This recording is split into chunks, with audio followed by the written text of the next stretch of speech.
Buenos días. Sigamos con nuestros paralelos entre la Biblia y los poemas homéricos. Hoy hablamos de un tema muy delicado que es el de las máquinas voladoras.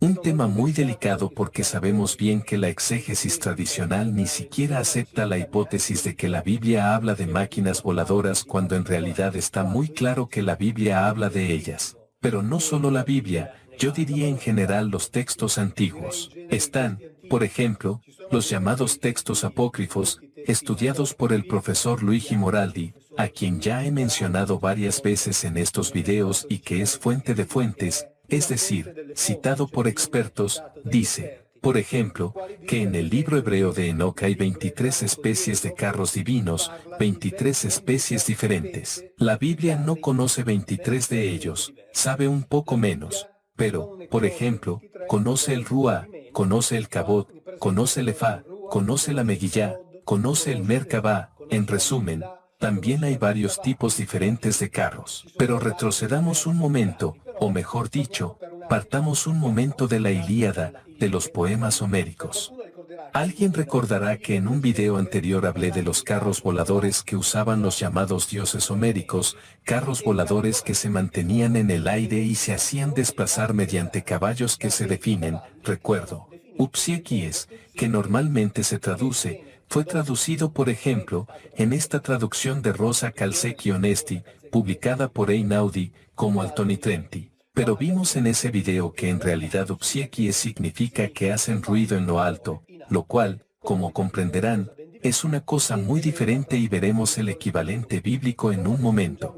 Pero ahora agreguemos otro elemento a estos carros celestiales. Aquí estamos en el libro octavo de la Ilíada donde se cuenta un momento en el que Hera, es decir la esposa de Zeus, y Atenea la hija, deciden entrar directamente en la batalla para ayudar al ejército del que estaban del lado y que en ese momento estaba en problemas. Entonces, ¿qué hace Atenea? Atenea decide entrar en batalla vistiendo la túnica de Zeus que recoge las nubes. Luego se pone la túnica de Zeus para entrar en combate. ¿Quién sabe qué era esa túnica? Luego dice, se rodeó de armas para la frenética batalla y saltó sobre el carro en llamas y agarró el pesado bastón, grueso y pesado con el que derriba a las huestes de héroes, si se enoja con ellos. Bueno, entonces se viste de una manera particular, se sube al carro en llamas y consigue un arma especial. Pues bien, este gesto no agrada a Zeus, que hubiera querido que sus hombres permanecieran al margen de esa disputa entre griegos y troyanos. Entonces, ¿qué dice Zeus? Pero padre Zeus, en cuanto los vio desde ida, dice que los vio porque son las dos que entran en batalla. Hera y Atenea, se enojó terriblemente y envió a la embajadora Iris el ala dorada. Iris se va rápidamente, envíalos de regreso. No dejes que vengan antes que yo, no es bueno llegar a las manos. Es decir, aquí hay dioses que verdaderamente contienden, discuten, pelean entre ellos. Y digo esto que ciertamente se cumplirá, atención, quebraré las patas de sus veloces caballos debajo del carro, los arrojaré del carro, destrozaré este carro, que aquí se llama la viga. Y ni en 10 años sanarán las heridas que les pueda causar el rayo. Es decir, aquí se dice que estos caballos que llevan y guían y hacen avanzar a los carros se encuentran debajo de los carros. Por lo que contradice la iconografía tradicional que obviamente leyendo estos textos como textos míticos representan la viga habitual tirado por carros. Como saben, siempre pretendemos que las cosas escritas de manera literal son ciertas y por eso sabemos que estos caballos hacen ruido arriba y aquí aprendemos que estos caballos se colocan debajo de los carros. Y de ahí los sostienen en alto. Entre otras cosas, aquí también hay una nota bastante curiosa e irónica porque el versículo 407 dice que, esencialmente, dirige esta amenaza a su hija Atenea y dice no estoy tan enojado y no me desquitaré con ella. Ella siempre se opone a lo que quiero decir. Es lindo ver aquí al Señor de los dioses diciendo, está bien, no me desquitaré con mi esposa porque está acostumbrada a contradecir todo lo que digo, pero en cambio me desquito con mi hija, porque mi hija debe obedecerme. En definitiva, Es una cosa verdaderamente muy humana, muy concreta y francamente me cuesta pensar que, queriendo hablar de divinidades, se puedan inventar cosas tan triviales, casi ridículas si se atribuyen al Señor de los dioses. Luego, cuando estos carros viajan y cuando aterrizan quedan envueltos en una nube, entonces tenemos esta indicación bastante precisa que nos hace pensar en algo tecnológico porque es algo que hace ruido en lo alto, es algo. Queremos llamar a estos caballos motores, pero eso sí, fingimos de todos modos, así que no es un problema. Estos motores están abajo. Tanto es así que Zeus dice que los golpeará desde abajo haciendo que el carro caiga, y ahora llegamos a la Biblia. Hablemos de Ezequiel donde hay una narración de estos carros que realmente aquí también es muy precisa, y estos carros, como dije antes, la Biblia los conoce con varios nombres y también son diferentes tipologías porque están presentes al mismo tiempo, por lo que está claro que son cosas diferentes. Por ejemplo, en el primer capítulo dice Ezequiel, después de haber indicado exactamente el día, mes y año, dice, vi un viento fuerte que venía del norte, una gran nube con relámpagos y esplendor alrededor, y en el centro, como el resplandor del electro en medio del fuego. He aquí, vi un viento impetuoso que venía del norte, en hebreo ruach, que muchas veces también se traduce como espíritu, entendido como espíritu de Dios, y de hecho, la explicación que se da, la explicación teológica que se da de esto, la llamada visión se refiere precisamente al Espíritu de Dios. Pero mientras tanto, aquí tomamos nota de que como los carros homéricos, que obviamente van en una dirección precisa, bajan de la montaña, entran en batalla. Aquí dice que este viento viene del norte. Luego pasamos a leer otras características. Ezequiel en cierto momento es recogido por este viento, por este ruach, y dice, entonces un ruach, o sea un espíritu, me levantó y oí el rugido de un gran terremoto detrás de mí, mientras la gloria del Señor resucitó de aquel lugar.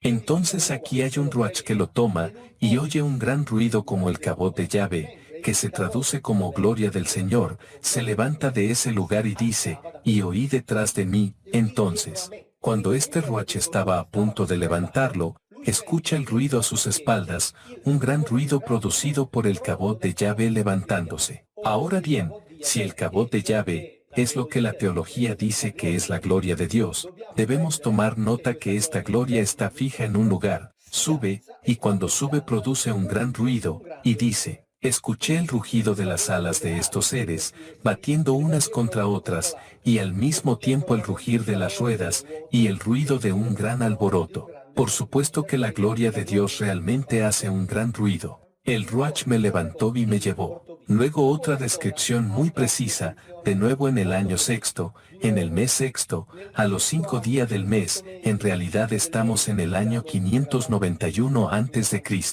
Mientras estaba sentado en casa, es decir, en resumen, en el patio de su casa, y delante de mí estaban sentados los ancianos de Judá, la mano de Dios vino sobre mí, me pareció que extendía un brazo. Un ruach me sostuvo entre la tierra y el cielo, y me llevó a Jerusalén en una visión de Elohim, es decir, lo vio como lo vieron los Elohim, es decir, desde arriba. Y lo lleva a la entrada de la puerta interior que mira al norte y he aquí, allí otra vez estaba la gloria del Dios de Israel como la había visto en la llanura. Es decir, aquí nuevamente hay un ruach que lo toma, lo levanta, lo lleva a Jerusalén en una posición muy específica, es decir, la puerta interior que mira al norte. Y ahí está el cabot de Yahvé, o sea, la gloria de Dios, y él dice, es la misma gloria, o sea, el mismo cabot que había visto antes en el llano, el que leí allí anteriormente. Y aquí también, desde que fue colocado en el atrio del templo, una nube llenó el atrio del templo y cuando la gloria del Señor fue levantada por el querubín, llevándolo por encima del umbral del templo, el templo se llenó de la nube y el atrio se llenó del esplendor de la gloria del Señor.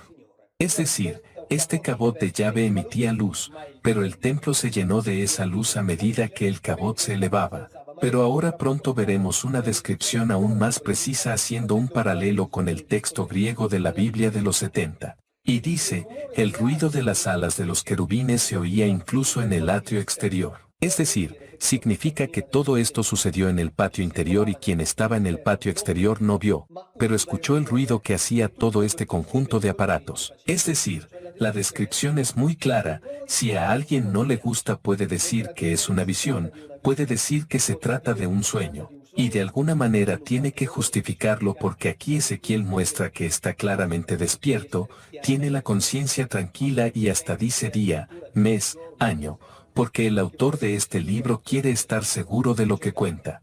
Entonces, si a alguien no le gusta, puede convertir todo esto en un sueño o una visión, pero la Biblia claramente habla de máquinas voladoras y las describe, y es curioso pensar que en una visión se pueden ver cosas como estas, describirlos de esta manera sin haberlos visto ni una sola vez. Es difícil pensar en la descripción de ciertos efectos, como el que veremos ahora, pensando que es un sueño, es decir, que uno ha soñado con algo que nunca jamás ha visto, o ha visto en una visión de sueño despierto y no sé cómo, algo que nunca había encontrado. En cambio, Ezequiel dice que lo conoció y también hace comparaciones, dice, lo que vi aquí es como lo que vi allí, es exactamente lo mismo, y cada vez la llamada gloria de Dios siempre está bien localizada. Luego avanzamos y así llegamos a esta comparación con el texto griego que es muy esclarecedor. En el capítulo 43 de Ezequiel dice, y he aquí la gloria del Señor que viene del oriente. Aquí también, de nuevo, si realmente se tratara de la gloria de Yahvé, es decir, entendida como atributo espiritual, habría que pensar que, como viene de oriente, no está allí en occidente, pero tampoco en oriente norte ni en el sur. Entonces es una gloria muy limitada. En realidad, en hebreo es el kabod de Yahvé que viene del este. Su voz, en hebreo existe el término que indica ruido, sonido, era como el estruendo de muchas aguas y la tierra resplandecía con su gloria. Esta es la traducción del texto hebreo y dice, la visión que vi, fue como la que vi cuando vino a destruir la ciudad, y como la que vi junto al canal de Quebar.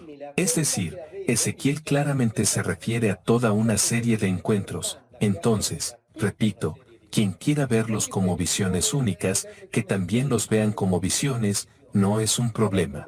Leo lo que está escrito, y la descripción me parece extremadamente concreta, extremadamente material, extremadamente precisa. Y dice que, el Ruach lo tomó y lo llevó al atrio interior. He aquí, la gloria del Señor llenó el santuario, es decir, nuevamente, existe esta distinción entre el Ruach y el Kabod, dos, por así decirlo, diferentes objetos. Pero el versículo que nos interesa es este, su voz era como el estruendo de muchas aguas y la tierra resplandecía con su gloria. ¿Qué dice la Biblia griega, es decir, la Biblia de los 70, en este versículo? Tenemos que pensar que tal vez tuvo otra fuente, porque dice, kai phonetes paremboles, que significa la voz, el sonido de la entrada, es decir, el sonido de la llegada, os phone como voz, como el sonido de placiason tompollón, que se multiplica mucho, aumenta mucho, no grandes aguas. Entonces, el hecho de que estamos hablando de un gran ruido, es evidente tanto en la Biblia hebrea, como en la Biblia griega, pero aquí se dice claramente que con la llegada del Kabod de Yahvé, este sonido aumenta. Es decir, poco a poco va aumentando este sonido, este ruido y aquí está muy claro este concepto, está muy clara esta descripción. Y luego dice, Callegel, y la tierra que es la tierra subyacente, excelampen os fengos apotes daxes, y la tierra subyacente se volvió brillante, como luz surgiendo de este Kabod de Yahvé, Kukloten, todos en un círculo alrededor de allí. Este es un concepto que está aquí en la Biblia griega y es muy claro. Luego tenemos este Kabod de Yahvé, cuyo ruido se hace cada vez más fuerte y la luz que emite ilumina la tierra debajo en un círculo. Esto me recuerda a los caballos del carro de Atenea y Hera, a ese carro que usaban Atenea y Hera que estaban abajo.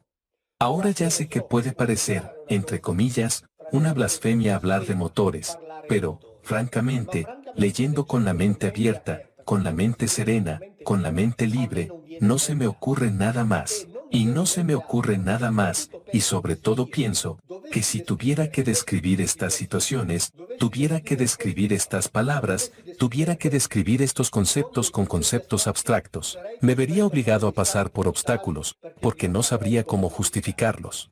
Porque tanto Homero como la Biblia, nos describen situaciones muy concretas, y nosotros, como siempre, pretendemos que sean ciertas. Entre otras cosas, no somos los únicos en fingir, porque, por ejemplo, el Dr. Jack Banner, fundador y presidente del Centro de Estudios Hebreos Antiguos, creó varios diccionarios, etc. En uno de ellos, en el que reunió 1000 verbos y palabras de particular importancia, examinó el término kabod y en las traducciones indica, precisamente, kabod con esta redacción significa armamento, arma. Luego aquí hace todo un análisis sobre el término kabod, sobre la etimología, para llegar a la conclusión de que el significado concreto original de kabod es un arma de batalla y fue la que usó Yahvé.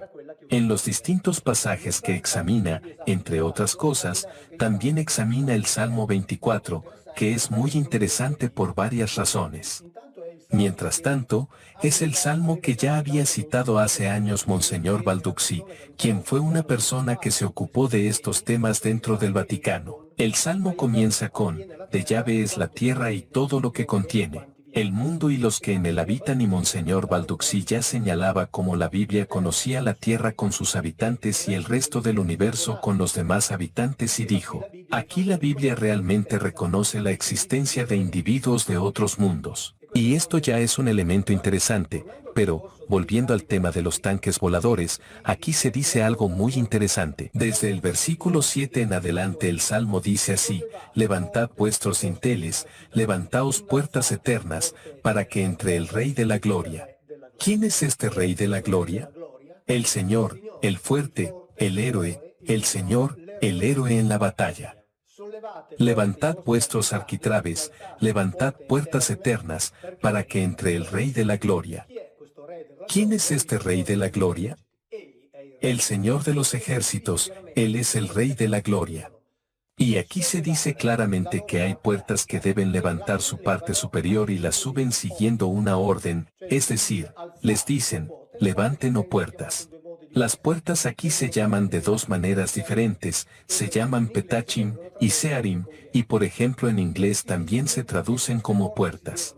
Por eso se dice que estas puertas deben abrirse, porque por ellas debe pasar el Señor de la Gloria, es decir, el Señor del Kabod, que como dicen aquí, es el héroe en la batalla, es decir, el guerrero fuerte, exactamente como el concepto retomado por el Dr. Bene cuando dice que, el kabod es un arma de batalla. Luego está la cuestión de las puertas eternas. Eterna en hebreo se traduce con el término olam. Olam no solo no significa eternidad, sino que significa algo desconocido y muy a menudo se refiere a un lugar, un espacio desconocido. Entonces lo curioso es que en este salmo, en el que Monseñor Balducci reconoció que la Biblia menciona dos tipos de habitantes, los del mundo de aquí, es decir, de la tierra, y los del universo, por tanto, habitantes de otras partes del cosmos. Hablamos de un viaje que Yahvé hace con su kabod, y que pasa por puertas, puertas que se abren al olam, por lo tanto, no puertas eternas, sino puertas que se abren a un lugar desconocido, como si Yahvé, con su kabod, con su arma de batalla, a veces pasara de este a otro mundo, pasando por dos tipos de puertas, un tipo de puertas que se encuentra aquí, y un tipo de puertas que se encontraría en algún otro lugar. Bueno, todo esto es muy fascinante, todo esto está recogido en un solo salmo, que, como ya he dicho varias veces, en realidad no son himnos de alabanza pensados como oraciones, como normalmente se nos representan, sino que son cantos de la gloria al comandante guerrero, y este himno es un ejemplo particular de esto. Entonces en realidad hay muchos carros voladores, objetos voladores en la Biblia. Ciertas descripciones, como hemos visto, corresponden a las que se encuentran en los poemas homéricos, pero no solo. Si luego pasamos a hablar de lo que escriben sobre ellos en los poemas de las llamadas religiones orientales, tendríamos muchos carros allí, pero lo importante es saber que estos textos antiguos demuestran el conocimiento de un tipo particular de objetos, y tenemos el deber de fingir que esto es cierto, De lo contrario corremos el riesgo de inventar, inventando mucho, y ya no entender nada. Adiós, gracias y hasta la próxima.